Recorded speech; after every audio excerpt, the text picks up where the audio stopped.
de vivir tu vida, y no tanto de la aptitud, que es aquello que tú sabes. Solo depende un 15% de aquello que tú sabes y de tus circunstancias. ¿Todos tenemos un sueño? Yo creo que en el corazón seguro. Lo que pasa es que muchas personas viven al margen de los sueños que hay en su corazón. Yo creo que todos sabemos lo que queremos, yo creo que sí, y que está ahí. Lo que pasa es que algunos lo llevan un poco escondido, ¿no? Viven de espaldas a su sueño. Pero todas las personas tienen como mínimo un sueño, seguro que sí. Cuéntenos el suyo. El mío es precisamente el que estoy viviendo, es decir, yo reinventé mi vida, mi profesión, para hacer exactamente mi sueño. Mi sueño que es, pues, aprender, es el conocimiento, es aprender y luego transmitir ese conocimiento a través de libros. ¿Y el método de los sueños cumplidos cuál es? Sí, es lo que comentábamos antes, es trabajar siempre con objetivos, es preguntarme a qué me atrevería si supiera que el éxito está garantizado, o qué haría con mi vida si tuviera el tema económico, por ejemplo, resuelto, garantizado. ¿Y actualmente qué es lo que produce mayores satisfacciones?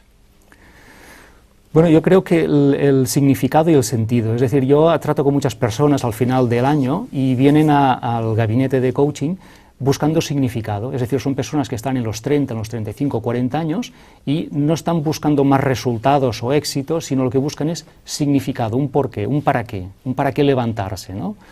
Sentido. Entonces, esas personas que han estudiado, que se han formado, que han trabajado, que igual seguramente han creado una familia, ahora en sus 40 años lo que quieren es un significado, un legado, ¿no? Un sentido quizá más profundo, quizá un poco más espiritual, ¿por qué no? Entonces las personas buscan crear la vida que siempre habían deseado crear. Entonces es cuando empiezan a escarbar en su corazón y a decir qué sueño es el que puedo materializar ahora que estoy en la mitad de la vida. ¿Y con la clase política que tenemos podemos soñar muchas cosas? La clase política que tenemos es un reflejo de lo que nosotros hemos puesto, es decir, no nos ha caído de un quinto piso, la hemos puesto nosotros, entonces nosotros sabremos también, ¿no?, lo que hacemos, pero yo siempre les digo a las personas que al margen de lo que haga la clase política, que bueno, pues se le pide también cierto nivel de eficiencia, ¿no?, es qué hacemos nosotros. Es decir, lo que no podemos esperar en esta crisis es que la clase política nos resuelva nuestros problemas económicos, porque nuestras finanzas son nuestra responsabilidad, lo han sido siempre. Y lo serán siempre, al margen de que haya pensiones y que haya ayuda, pero cada uno de nosotros debería ser autorresponsable de sus finanzas y de su economía. ¿Por qué en las tiendas de discos, en las librerías, no se encuentra el libro con facilidad? En unos sitios está como libros de autoayuda, en otros está como libros de economía. ¿Por qué esta falta de información? Sí, es un libro que es una mezcla, porque es una mezcla de desarrollo personal y también pues de temas de empresa, ¿no?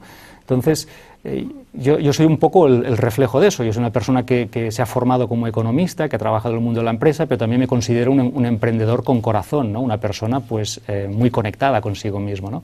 Entonces, en unas librerías lo tenemos en un sitio y en otras en otro. Pero bueno, si alguna persona no lo encuentra, lo encarga y lo conseguirá fácil. Bueno, yo no sé hasta qué punto usted nos podía poner las pilas para relanzarnos más en el trabajo y ser felices, porque leyendo el libro se compromete a enseñar a uno a escribir un libro.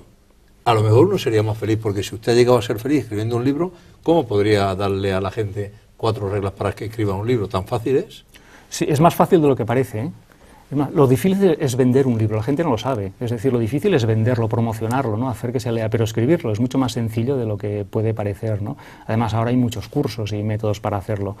Sí, yo creo que todos llevamos algún libro, una historia dentro, y lo que quiere el mundo es escuchar nuestra historia. Entonces yo animo a todo el mundo a contar su historia, su experiencia, porque en este juego de contar historias o de escribir libros, todos salimos ganando. Yo soy un gran lector. Además, le queda tiempo. Sí. Bueno, ¿y ya está preparando en el siguiente? Sí, estoy preparando ya el siguiente libro, claro. Pero que sí. Este tiene mucho recorrido, ha caído como la miel en las hojuelas. Sí, es un libro oportuno, pero no oportunista, porque yo lo empecé a escribir hace 3 años cuando la crisis pues todavía no había empezado, ¿no? Por tanto, no es oportunista, pero sí es oportuno porque llega en su momento.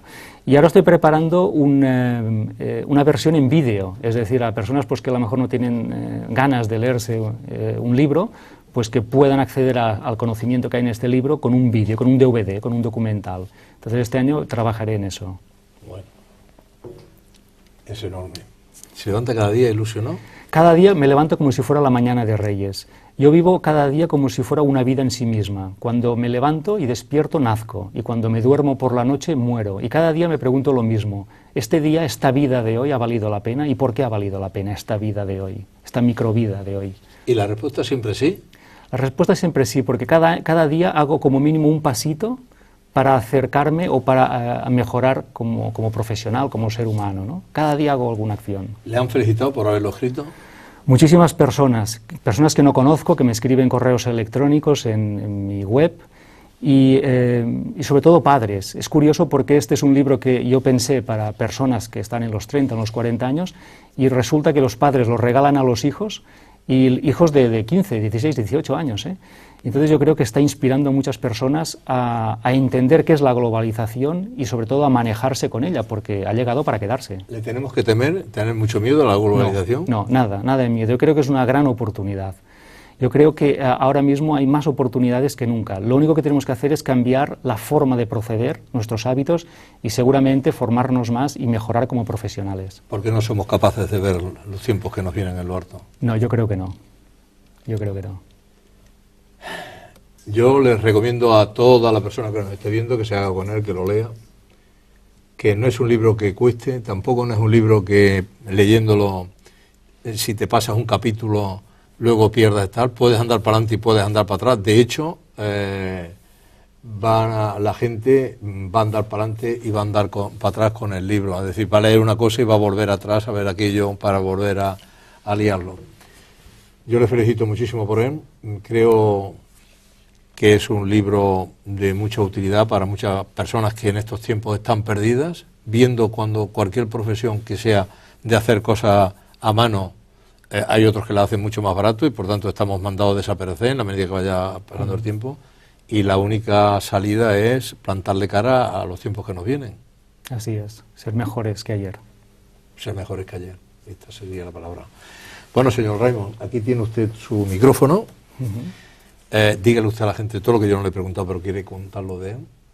Yo se lo recomiendo de verdad, lo tienen en todos sitios, en la Casa del Libro, en fin, en todas las librerías, y si no, pues lo piden, que se lo van a traer. El Código del Dinero. Muchísimas gracias por perder un ratito de su valioso tiempo con nosotros esta tarde. Gracias. Suerte. Bien, el mensaje final sería que todos los problemas se esconden detrás de sí una oportunidad. La cuestión es qué es lo que elegimos mirar, los problemas o las oportunidades. Aunque pueda parecer extraño, cualquier mal esconde un bien, si no muchos bienes. Quizá en ese momento no lo vemos, pero si aprovechamos cualquier crisis, podemos hacer una transformación personal y profesional de gran calado, ¿no? Yo creo que esto es lo que está pasando en estos momentos. Esta crisis nos está diciendo que hemos de cambiar, que quizá algunas cosas de las que hacíamos se acabaron, se agotaron o no tienen sentido, ¿no? Y yo creo que esta crisis es el principio de una oportunidad y de un cambio de mentalidad y también de hábitos en lo económico, ¿no? Y de ello depende lo que sea el planeta en los próximos años, el legado que dejemos a las generaciones que vienen. Así que aprovechemos y duro con este momento, que vale la pena.